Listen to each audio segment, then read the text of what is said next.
Hello बच्चों, let's read this question. So this question says a hammer of mass 500 gram moving at 50 meter per second strikes a nail. Nail को strike कर रहा है. The nail stops the hammer in a very short time of 0.01 second. What is the force of the nail on the hammer? ठीक है, force of the nail on the hammer यहाँ पर बताना है. Alright, तो चलिए इस क्वेश्चन का की कॉन्सेप्ट देखिए क्या लिख सकते हैं.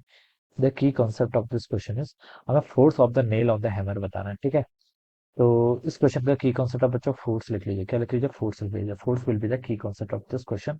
और फोर्स देखिए किसके इक्वल होता है? फोर्स आपका होता है rate of change of momentum के इक्वल. ठीक है, from the Newton second law force किसके इक्वल होता है? आपका rate of change of momentum, यानी कि change in momentum force vector quantity delta P divided by delta T, ऐसे लिख सकता हूँ इसको. ठीक है, तो ये आपका हो जाएगा. देखिए इसको मैं पूरा मैथमेटिक्स में लिख लेता हूँ. Delta P divided by delta T के इक्वल. ठीक है, डेल्टा पी के आपका देखिए change in momentum. Change momentum क्या होता है? Mass into velocity. मास तो आपका स्पीड कांस्टेंट रहेगा.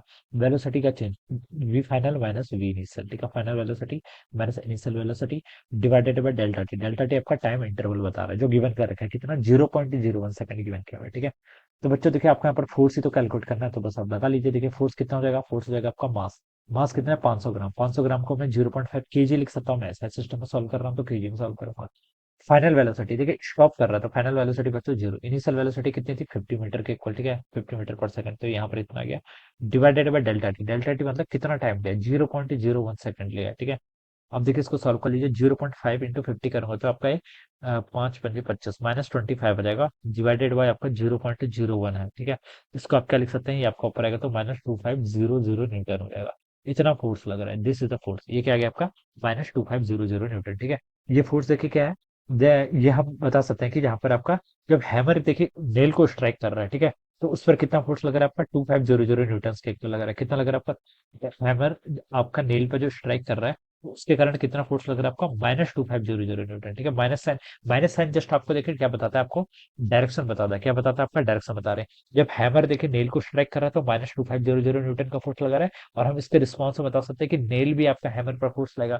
कितना लगेगा? पॉजिटिव में 2500 न्यूटन. हमसे क्वेश्चन ने पूछा कि what is the force of the nail on the hammer. तो अगर हमसे कोई पूछे कि नेल फोर्स, फोर्स क्या लिख सकते हैं? Force of nail on hammer. ठीक है, तो वो कितना हो जाएगा आपका? इसका इक्वलेंट अपोजिट रिएक्शन होता है ना, तो 2500 न्यूटन के इक्वल हो जाएगा. ठीक है, this would be the answer. ये क्या हो जाएगा? इस क्वेश्चन का आंसर होगा. ऑलराइट, तो हम यहाँ पर से उसको ऐसे सॉल्व कर सकते हैं. ऑलराइट, वही हमसे पूछा था force of the nail on the hammer, वो आपका ये आ जाएगा. अगर हमसे कोई पूछा force of the hammer on the nail तो वो आपका -2. माइनस साइन क्या बताता है कि फोर्स की डायरेक्शन अपोजिट होगी. ठीक है, न्यूटन थर्ड लॉ से भी ये न्यूटन थर्ड लॉ को सेटिस्फाई कर रहा है basically. Alright, so I hope you all understood this concept. All the best and thank you so much.